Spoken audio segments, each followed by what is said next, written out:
कहानी की शुरुआत ये घर में लगे तुलसी के पौधे से होती है।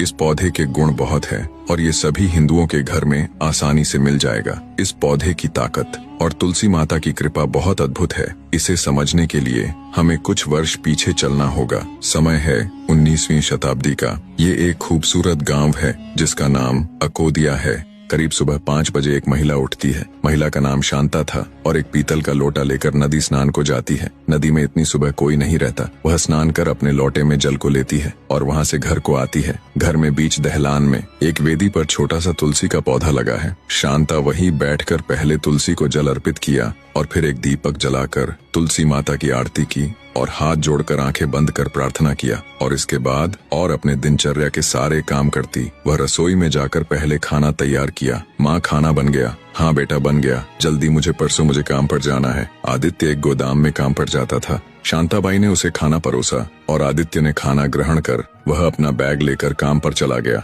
ये जो यहाँ आराम से सो रही है, यह आदित्य की छोटी बहन है। बेटे के जाने के बाद शांताबाई की नजर दीवार पर टंगी फोटो पर गई। यह कोई और नहीं बल्कि इनके पति हैं, जो कुछ समय पहले गोदाम में आग लगने के कारण उनकी मृत्यु हो गई थी। खुशी की जगह उसकी आंखों में आंसू और पीड़ा के भाव उभर आए। जब आराध्या उठी तो माँ को आवाज लगाई, लेकिन माँ तो एक जगह बैठी रो रही थी। जब वह अपने कमरे से बाहर आकर देखा तो वह हैरान हो गई। मम्मी, आपको क्या हुआ? आप ऐसे क्यों बैठी हो? कुछ नहीं बेटा, बस यूं ही। मम्मी बताओ, आज आपको क्या हो गया है? बेटी, आज तेरे पापा की याद आ गई थी। मम्मी, पापा के साथ क्या हुआ था? हमें भी बताओ। कुछ नहीं बेटा, चलो तुम स्नान करो और खाना खाओ। नहीं माँ, आज मैं खाना वाना कुछ नहीं खाऊंगी। मुझे बताओ आखिर हुआ क्या था? उसके बार बार जिद करने पर शांताबाई को उसे बताना पड़ा। बेटी, जब मेरी शादी हुई थी तो तुम्हारे पिताजी एक गोदाम के मालिक थे। यहाँ आसपास के सभी लोग उनके पास अनाजों को बेचने जाया करते थे क्योंकि वह सबसे सही कीमत पर खरीदारी करते थे। गांव से करीब 5 किलोमीटर दूरी पर उनकी गोदाम थी।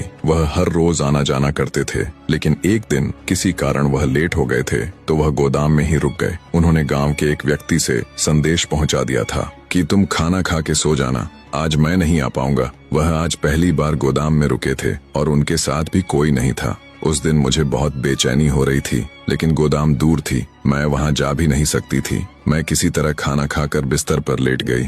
मुझे नींद नहीं आ रही थी। तू उस समय 1 साल की थी और आदित्य 6 साल का था। आदित्य पहले सो गया था और मैं तुझे सुला रही थी। वो रात मैं पूरी जाग कर बिताई। जब सुबह मैं घर के बाहर खड़ी रही कि किसी के साथ उन्होंने संदेश भेजा हो, लेकिन कोई नहीं आया था। मैं वहीं कुछ देर और खड़ी रही। तभी एक काका मेरे पास बेचैन और रुआंसे से आ रहे थे। मुझे थोड़ी घबराहट हुई। काका, क्या हुआ? आप परेशान लग रहे हो। बेटी, बहुत दुखद संदेश है।